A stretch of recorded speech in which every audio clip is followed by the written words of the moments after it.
नमस्कार दोस्तों, मैं अमर कुमार। आज हम पढ़ेंगे भारतीय पॉलिटी का जो संवैधानिक विकास का जो सिलसिला हम लोगों का चल रहा है, उसमें हम पढ़ेंगे भारत परिषद अधिनियम 1892। इससे पहले कि इसे हम शुरू करें, ऐसे दो बातें आपसे मैं करना चाह रहा हूँ। पहली ये, जो आप ट्विटर और फेसबुक और सोशल मीडिया के अन्य माध्यमों से जो ये सरकार के विरुद्ध आंदोलन चल रहा है, कंडक्ट जेपीएससी, जेएसएससी या एसएससी रेलवे, इसके विरुद्ध जो सरकार के तरफ से जो प्रतिक्रिया आ रही है वो स्टूडेंट्स के फेवर में बहुत अच्छा है। ये आंदोलन चलते रहना चाहिए।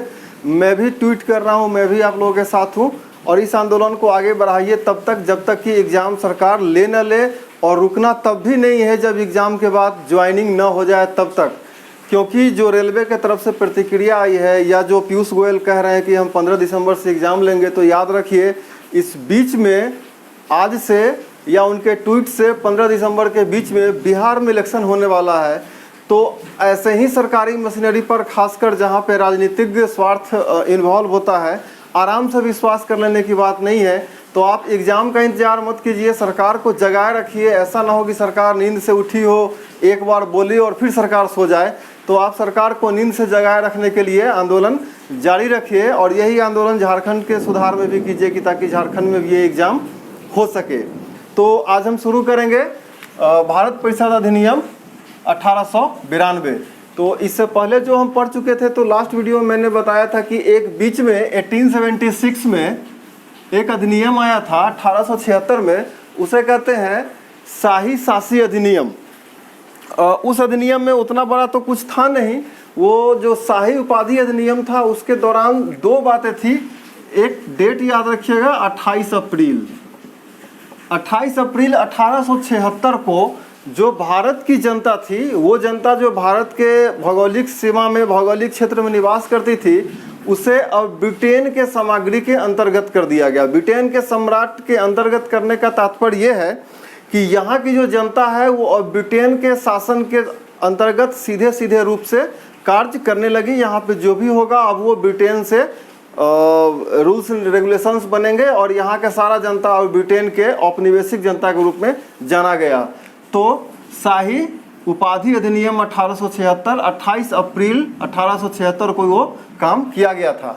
आज हम बात करेंगे भारत परिषद अधिनियम 1892 का।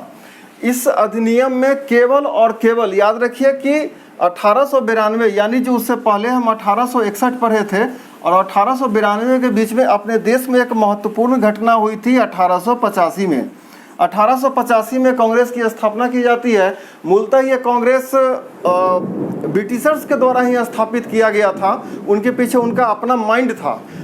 जब आप मॉडर्न हिस्ट्री को डीपली पढ़ेंगे तो जानेंगे। लाइट में मैं ब्रीफ करता हूँ इसे। एक्चुअली हुआ था कि कभी मद्रास से, कभी गुजरात से, कभी नॉर्थ ईस्ट से, कभी आपका असम के नॉर्थ ईस्ट के पूरे क्षेत्र से, बिहार से, मध्य प्रदेश से, केरल से, गोवा, यानी कि पूरे भारत के अलग अलग क्षेत्रों से अलग अलग चीज़ों के लिए मांग आती जा रही थी। और 1885 में जब कांग्रेस की स्थापना हुई तो इस बात के लिए की गई थी कि ये जो जितनी सारे क्षेत्रों से मांग की जाती है वो एक प्लेटफॉर्म पे आ जाए, और उस प्लेटफॉर्म से मांग ब्रिटिश काउंसिल के पास जाएगा, और ब्रिटिश काउंसिल उस मांग को एक्सेप्ट करेंगे, डिनाई करेंगे, या वहाँ पे बार्गेन होगा उसके आधार के लिए। तो उसके लिए 1885 में कांग्रेस का स्थापना किया गया था। लेकिन उस स्थापना का इम्पैक्ट आया 1892 में, जब इस बात को हम पढ़ के समझ पाए कि यहाँ पे केवल और केवल याद रखिएगा कि विधान परिषद, यानी उस समय केंद्र में और राज्य में जो विधान परिषद हुआ करती थी, उस विधान परिषद में सरकार के द्वारा कैसे भारतीय लोगों को बुलाया गया। तो पहला जो उसमें प्रोविजंस था, पहला प्रोविजन वो कहा गया कि केंद्रीय और प्रांतीय विधान परिषद में गैर सरकारी नियुक्ति के लिए समिति और परोक्ष रूप से चुनाव का प्रावधान किया गया। यानी कि सेंट्रल लेवल पे और स्टेट लेवल पे गैर सरकारी नियुक्ति। अब ये गैर सरकारी नियुक्ति इसलिए किया गया था कि जो हमारे देश के तत्कालीन नेता थे वो इस बात के लिए बहुत ज़्यादा हल्ला करते थे कि आप जो देश में कानून बना रहे हैं वो हमारे सोच से नहीं बना रहे, हमारे समझ से नहीं बना रहे। तो तत्कालीन समय में 1892 में इस अधिनियम को ये तवज्जो दिया गया। और इससे पहले जो गैर सरकारी 1861 में नियुक्त किए जाते थे वो हमेशा राजा महाराजा या सेवानिवृत्त अधिकारी ही नियुक्त किए जाते थे, जो भारत के जमीनी स्तर की समस्याओं से वाकिफ नहीं थे। तो उनके लिए ये परोक्ष रूप से चुनाव का प्रावधान का लाया गया कि अब जो गैर सरकारी सदस्य नियुक्त होंगे वो परोक्ष रूप से चुन के आएंगे। तो चुन के आने का मतलब यह हुआ कि वो कुछ ना कुछ जमीनी हकीकत जानते होंगे कि यहाँ की समस्या किस प्रकार से है।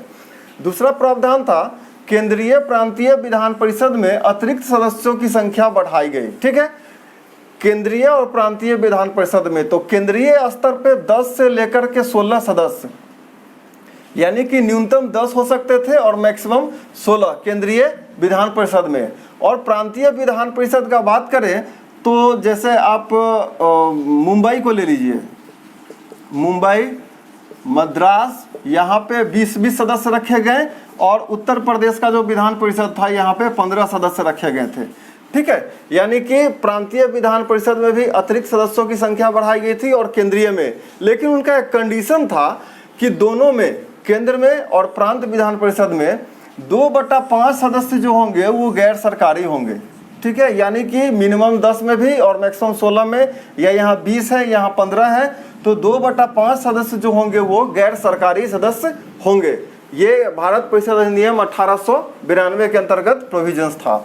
नेक्स्ट प्रोविजन था कि परिषद बजट का ब्यौरा दे सकता था, यानी कि जो परिषद भारत सरकार के लिए, यानी कि भारत के जनता के लिए जो बजट बनानी थी कि वो कहाँ पे खर्च करेंगे, कैसे खर्च करेंगे, उस संदर्भ में वो अपना ब्यौरा दे सकते थे। और ये ब्यौरा देना कहाँ था उनको?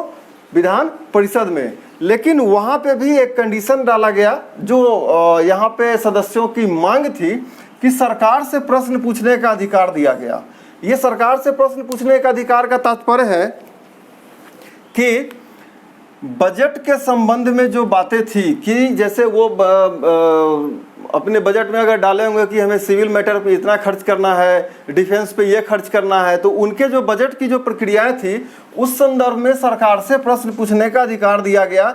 लेकिन ये अधिकार ना इतना सीमित था कि आप इसको ऐसे समझ सकते हैं कि if you ask someone do you love me and someone replies you yes but I don't hate you. ठीक है, तो आप इसे समझिए इस तरह से जो प्रावधान था कि ये प्रश्न पूछ तो सकते थे सरकार से, लेकिन उस प्रश्न का जवाब देना है या वो प्रश्न पूछा जा सकता है या नहीं, उसका अधिकार अध्यक्ष के पास था। यानी कि केंद्रीय और प्रांतीय विधान परिषद के जो अध्यक्ष होते थे वो इस प्रश्न को चाहे तो पटल पे नहीं आने देते। पटल यानी कि प्रश्न तो पहले लिख के देना पड़ता है कि हमें क्या पूछना है, तो वो चाहे तो इस प्रश्न के उत्तर से डिनाई कर सकते थे या प्रश्न पूछने से ही रोक देते कि नहीं आप प्रश्न नहीं पूछ सकते हैं। तो ये अधिकार समझ में ही नहीं आया कि भारत परिषद अधिनियम 1892 में जो ये अधिकार दिया गया, इस अधिकार का तात्पर्य क्या है। नेक्स्ट जो इसमें था कि केंद्रीय परिषद बंगाल चैम्बर ऑफ कॉमर्स में गैर सरकारी सदस्यों की नियुक्ति वायसराय के द्वारा की जाएगी। 2 जगह पे, केंद्रीय परिषद में और बंगाल चैम्बर ऑफ कॉमर्स। ये चैम्बर ऑफ कॉमर्स क्या होता है कि जो जितने सारे व्यापारी वर्ग होते हैं, चाहे वो छोटे व्यापारी हो या बड़े व्यापारी हो, इनका जो संगठन होता है उसे चैम्बर ऑफ कॉमर्स कहते हैं। तो बंगाल का जो चैम्बर ऑफ कॉमर्स था और केंद्रीय परिषद था, उसमें गैर सरकारी सदस्यों की नियुक्ति वायसराय के द्वारा की जाती। और प्रांतीय परिषद में अगर बात करें तो गवर्नर, जिला परिषद, नगर पालिका, विश्वविद्यालय, व्यापार संघ, जमींदार की सिफारिश पर गैर सरकारी सदस्यों का नामांकन हो सकता था। यानी कि केंद्रीय परिषद में, यहाँ पे केंद्रीय परिषद और बंगाल चैम्बर ऑफ कॉमर्स में गैर सरकारी सदस्यों की नियुक्ति वायसराय करते थे। और जो प्रांत के परिषद थे, प्रांत जो भी उस समय बनाए जाते थे प्रोविंशियल्स, उसमें गवर्नर की सिफारिश, जिला परिषद की, नगर पालिका, विश्वविद्यालय, व्यापार संघ, जमींदार की सिफारिश के आधार पर ही गैर सरकारी सदस्यों की नियुक्ति हो सकती थी। नियुक्ति नहीं, एक्चुअली उनका नॉमिनेशन होता था कि ये अब आकर के यहाँ पे मेंबर्स बन सकते थे। तो ये हमारा प्रोविजंस है भारत परिषद अधिनियम 1892 के। ये मैक्सिमम जो की फीचर्स हैं, मैं हमेशा कह रहा हूँ कि जो इसमें मुख्य प्रावधान है, जो परीक्षा के नज़रिया से है, केवल हम उसी के ऊपर यहाँ चर्चा करते हैं। तो ये हमारा 1892 का भारत परिषद अधिनियम था। इसके बाद आता है 1909 का अधिनियम। हाँ, 1909 का अधिनियम, जिसे मार्ले मिंटो सुधार कहा गया। तो जब हम अगले वीडियो में आएंगे तो मार्ले मिंटो सुधार पे बात करेंगे। इस सुधार शब्द का एक मतलब है कि क्यों हिस्टोरियन या जो पॉलिटिकल अफेयर्स के मामले को देखते हैं उस सुधार शब्द का इस्तेमाल करते हैं, मार्ले मिंटो सुधार कहते हैं, अपेक्षा उसे भारत परिषद अधिनियम 1909 कहने से कम कोशिश करते हैं। तो अगले वीडियो में इस पर बात करेंगे। और दोस्तों, अगर आपको वीडियो अच्छा लग रहा है कि मैं आपके लिए अच्छा बता रहा हूँ, तो काइंडली आप चैनल को सब्सक्राइब करें और इसे अपने दोस्तों के साथ शेयर भी करें। एक बात और आपको बताना चाहूँगा कि अब जल्द ही मैं आपके लिए झारखंड चैप्टर पे कुछ विषय शुरू करने वाला हूँ, तो आप जुड़े रहिए, देखते रहिए। झारखंड जेपीएससी और जेएसएससी के लिए केवल झारखंड सेक्शन का, जो यहाँ पे झारखंड की जो भौगोलिक सीमाएं के अंतर्गत जो भी सवाल आ सकते हैं उस पर हम लोग बात करेंगे, और उसमें से एक चैप्टर उठा करके जेपीएससी और जेएसएससी के लिए हम लोग शुरू करेंगे। तो आज के लिए इतना ही। Thank you.